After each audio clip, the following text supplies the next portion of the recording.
All right, sorry I got interrupted. Forget about that. Where I left off, so yes. So the king croc, the largest it grows to, is 4 Shaquille O'Neals. Okay. Now, I may be wrong. It was either 1,000 pounds or 1,000 kilos. Now, if it was 1,000 kilos, it would be double the weight. And again, so I was right. The primary predator to a croc is another croc.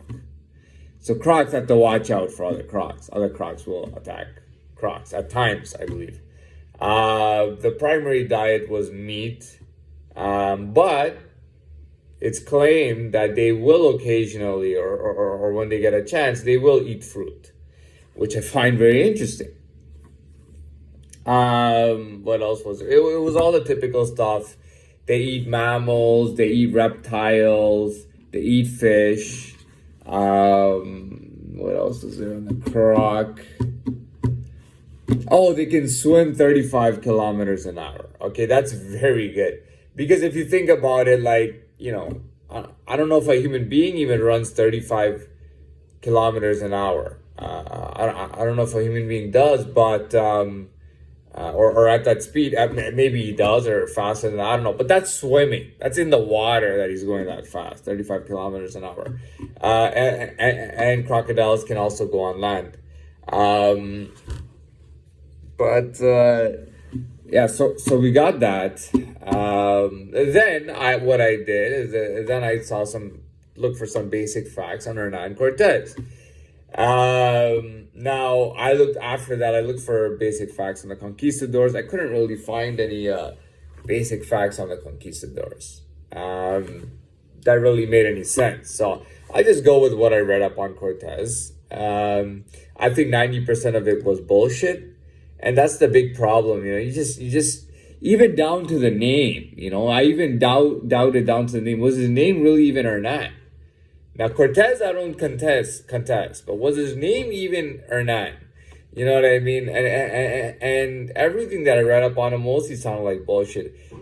We're just left with the basics that there was a man leading the conquistadors. Oh, sorry, what we do know, apparently, historically, they claim that Spain sent, Cortez took over Cuba or something like that, and Spain sent an army of conquistador-like soldiers to fight them, and they beat them. And one thing we do know is that the conquistadors were very small in number. I think there was like 60 of them. At one time, they were battling thousands and thousands of Aztecs. They were outnumbered, but they did a number on them. So the conquistadors were few but strong, right? Which makes them kind of like an elite little band of men. But no, I couldn't put anything. I mean, you know what? I'll give you my natural thoughts on Hernan Cortez. I imagine, and I could be wrong. They claim that he was poor, that he was born poor, and I don't believe that. I don't believe that Hernan Cortez was born into poverty. You know what I mean? Maybe he didn't have the ideal conditions around him. I don't think he was what you would define as poor. I would have defined myself as poor when I grew up. And I'll give you, let's do a quick little drop right here. I had enough cash to get food at one point. And it got to the point where multiple restaurants were trying to poison me. And I'm not joking about that. One day, this girl who was giving me a lot of attitude, she had been giving me a lot of attitude. Like since the first day I went there, she was giving me attitude. And she was like a regular server there, or a waitress. And what she did is I got a box of poutine. I got a burger and I got a poutine. I ate the burger there and I took the poutine for takeout. Right? I left the poutine for about 4 or 5 hours. I go to eat the poutine. I took 2 bites and I said, this tastes kind of weird. Put it away. I didn't eat any more. I took 2 bites and said, this tastes kind of weird. I put it away and I'm walking around. Within half an hour, my stomach starts paining like crazy. I've never felt anything like it. I'm in the washroom for hours and hours and hours and everything, and it was all because of her poisoning the poutine. Now I became a bit wise to it, right? I got soya sauce from a sushi place. Horrible, horrible. There were restaurants that were trying to poison me before I was like, okay, listen, I better not go back. I had my coffee spiked. You know what I mean? At another place. It was absolutely ridiculous. So being in a state where I had cash to buy food, so meaning that I wasn't poor, I had the cash to buy food, but I couldn't eat any food because nobody would sell me any food.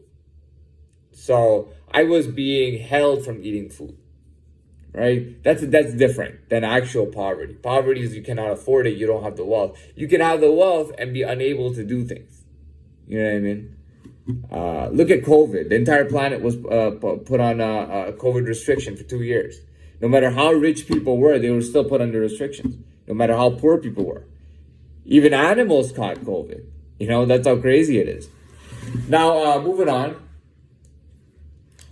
So back to the point. So I don't believe Hernan, but I play with the idea that Hernan was either mildly rich.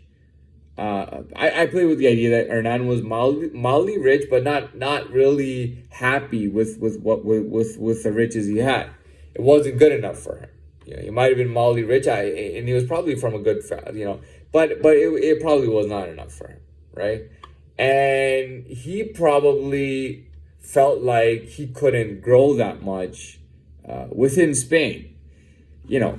But I believe, you can't just turn into a conquistador going out there and take it. You can't, you don't just do that. He must have had some kind of run-ins with the law.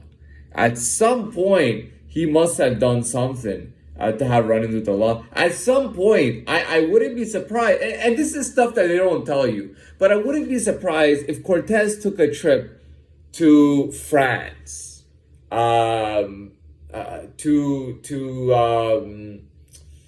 England, France, not Portugal either. I wouldn't be surprised if Cortez went to France at some point, when he was younger.